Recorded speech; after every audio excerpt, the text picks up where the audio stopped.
¿Cómo están? Muy buenas noches, bienvenidos a este Bote Pronto especial, y especial porque así son las condiciones, así son las recomendaciones cuando estamos en esta situación tan difícil. Así van a ser los Bote Prontos en los próximos días, y creo que cada vez más lo vamos a ver en la televisión, en la radio, desde lejos, pero creo que vale la pena seguir conversando con ustedes. Hoy está conmigo Héctor Aguilar Camín. Héctor, ¿cómo estás? Pues aquí, como tú, también estoy distanciado socialmente. Hacemos bien de estar distanciados socialmente.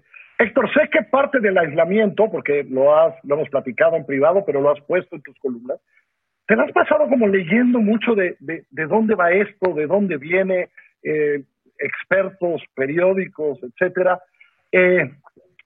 A ver, ¿qué tan, te lo pongo así porque son tiempos de miedo, pero qué tan precavidos tendríamos que ser hoy, qué tanto miedo tenemos que tener, qué tanto tenemos que exigir a la gente con la que trabajamos, a la gente con la que convivimos y a nuestro gobierno que nos gobierna, que esto cambie, que esto sea como es?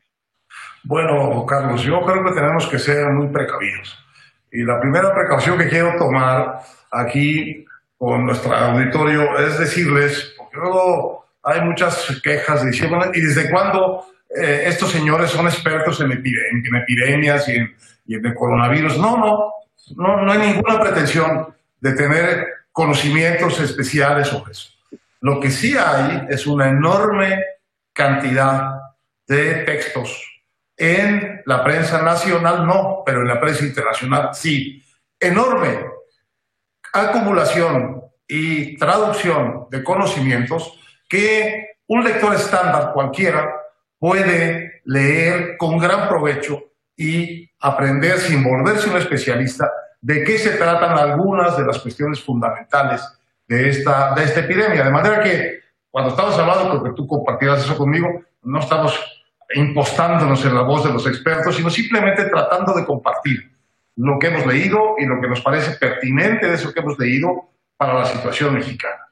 Lo más pertinente que me parece a mí es que estamos los mexicanos exactamente en el mismo caso en que estuvieron todos los gobiernos desde que empezó esto. Estuvo China, estuvo después Japón, estuvo después Corea del Sur, estuvo después, sobre todo, Italia, luego España y luego Estados Unidos, que es una fase de negación y de decir, esto no es tan grave, esto no hay que atacarlo, esto hay que esperar de alguna manera a ver de qué tamaño es. Salvo Corea del Sur y Japón, todos estos retrasos en atacar la pandemia fueron muy caros, tanto para China como para Italia siguen siendo caros, como para España. Y para Estados Unidos empezó a ser caro. Los únicos que estamos todavía haciendo como que aquí no va a pasar nada, los únicos, digamos, que nos interesan a nosotros, somos los mexicanos y en particular las autoridades federales, el gobierno federal, que está diciendo una cosa que de pronto suena increíble. No actuemos ahora porque todavía no llega la fase realmente difícil de esto. Dicen los italianos, dicen los españoles, actuamos demasiado tarde. Si hubiéramos actuado 15 días antes, no hubiéramos llegado a esta situación. A ver, Héctor, déjame hacer el abogado del otro lado, que es lo que dicen hoy los italianos y españoles pareciera un contrafactual difícil de probar. Sí, a lo mejor si hubiéramos actuado antes no estaríamos donde está, porque ¿no? Lo de Corea tuvo que ver con test que tenían a la mano y con una contención, pero es un país nada más que lo ha contenido. Es decir, hay algo de valor en un gobierno que dice la contención en ese momento es casi imposible y el costo económico que ya vamos a tener en fase 2 y fase 3 sería mucho mayor si intervenimos antes. La experiencia de Corea del Sur desmiente por completo que la contención no es posible en una fase temprana. Al contrario, en una fase temprana es posible concentrar la contención en los casos de infección real y su entorno, porque son suficientemente pocos como para rastrearlos. Lo que hicieron los gobernantes de Corea del Sur fue irse en masa, con un enorme presupuesto, a la detección y a las pruebas de aquellos núcleos de población que estaban infectados. Y contuvieron el brote de la pandemia, ahora sí que en el cerillo, como decían los clásicos antes. Los incendios hay que apagarlos en el cerillo. Y ahí está el caso de Corea del Sur, que desmiente por completo esta idea de que hay que esperar que se te venga encima la avalancha para combatirla. El caso de Italia muestra justamente lo contrario, el caso de España muestra justamente lo contrario, y el caso de Estados Unidos durante unas semanas fue también el de la negación. Veamos lo que está pasando en Estados Unidos, a ver si tomamos nota, porque una vez que reaccionaron al hecho de que la cosa era muy peligrosa, florecieron los pronósticos, los análisis. Hoy el New York Times trae cuatro escenarios de infección. Uno en donde se infecta el 80% de la población, otro el 60%, otro el 30% y otro el 15%. Ellos escogen el escenario 2, infección del 30% de la población.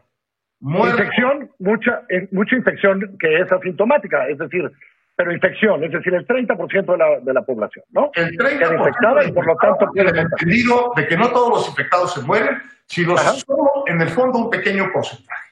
Bueno, ese pequeño porcentaje, con la infección de solo el 30% de la población estadounidense, daría 400,000 muertos. Sería la tercera causa de muerte en Estados Unidos, después del cáncer y después del corazón y después del cáncer. No me estoy haciendo el especialista, estoy repitiendo unos datos de especialistas que están circulando en la prensa americana.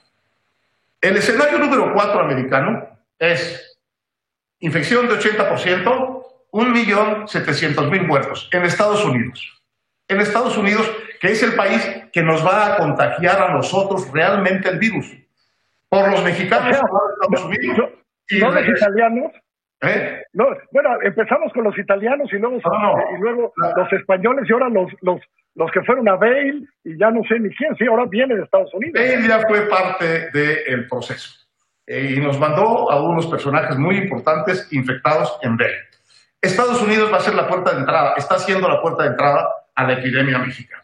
Es imposible pensar, Carlos, que en México se puedan hacer cálculos como los que al parecer hizo el subsecretario López-Gatell ayer en el Senado, en donde les va haciendo los números de cuántos infectados va a haber sobre el supuesto de una infección de 70% de los mexicanos. Al subsecretario López-Gatell le resulta un número de muertos inferior a la influenza. Le resulta un número de muertos de 4,000.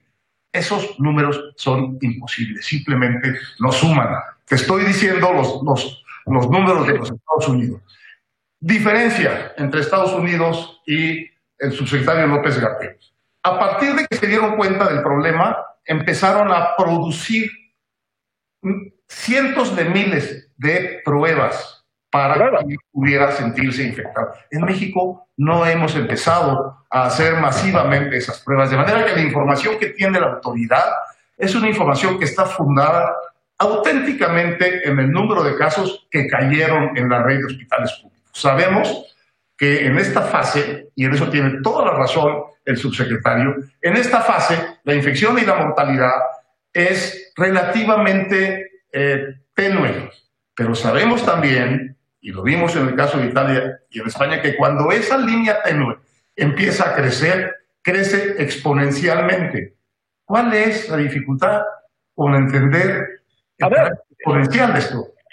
Eso te quiero preguntar. ¿Cuál crees que fue a mí me parece un poco absurdo cada vez que alguien dice, no, es que todo que sea lo técnico. No es cierto. Los gobiernos toman decisiones políticas, es decir, lo que hizo o no hizo Italia, lo que hizo o no hizo España, fueron decisiones políticas con base en la técnica, ¿no? Entonces, ¿cuál crees que fue la consideración política del gobierno federal de tomar decisiones a lo mejor más similares a las de Boris Johnson, que por cierto ya hoy las empezó a echar atrás, todas esas decisiones de no hay problema? ¿Cuál cree que era? Porque sabían que teníamos una economía que estaba en problemas y que haber tomado antes la hubiera fregado más. ¿Te imaginas cuál fue la lógica de la decisión política de Estado de decir vamos a tomar este camino? A juzgar por el comportamiento del presidente, un factor importantísimo fue no suspender su actividad política en el seno del pueblo. Pero no quiero especular, no lo sé.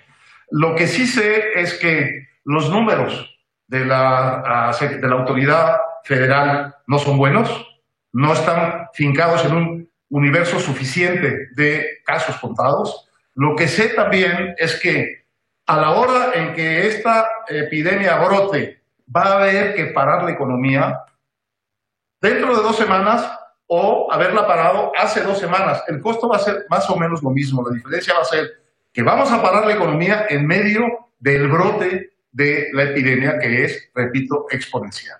Y lo que cuando también, vamos a tener una crisis en hospitales, Héctor, puede ser también. Naturalmente, que la teníamos. Esperemos que no lleguen, o sea, que esto no sea un desastre, pero si llegan muchos hospitales, no estamos listos para eso tampoco, ¿no? Bueno, la otra cosa que el gobierno no ha hecho es reunir al instrumento institucional que tiene para revisar todos estos factores que están aquí, porque parece muy fácil paralizar la economía. No, no es fácil. Es muy complejo y es muy caro y hay que medirlo muy bien. Para eso exige un Consejo Nacional de Salubridad que debería haber sido ya convocado por mandato constitucional y que no se ha reunido. Es decir, mi único punto es que vamos muy atrás de lo que está sucediendo, muy atrás de lo que ha sucedido, muy atrás de lo que sabemos que ha sucedido.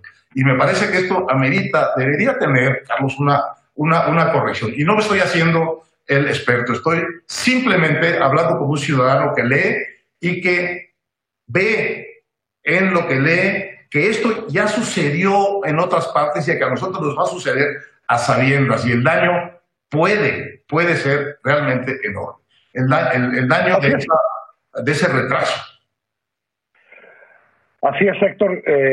Todos tenemos la esperanza que esto que John Hopkins hoy publicó, que dice, no, arriba de la gratitud, pero no, la verdad es que nos está afectando a todos.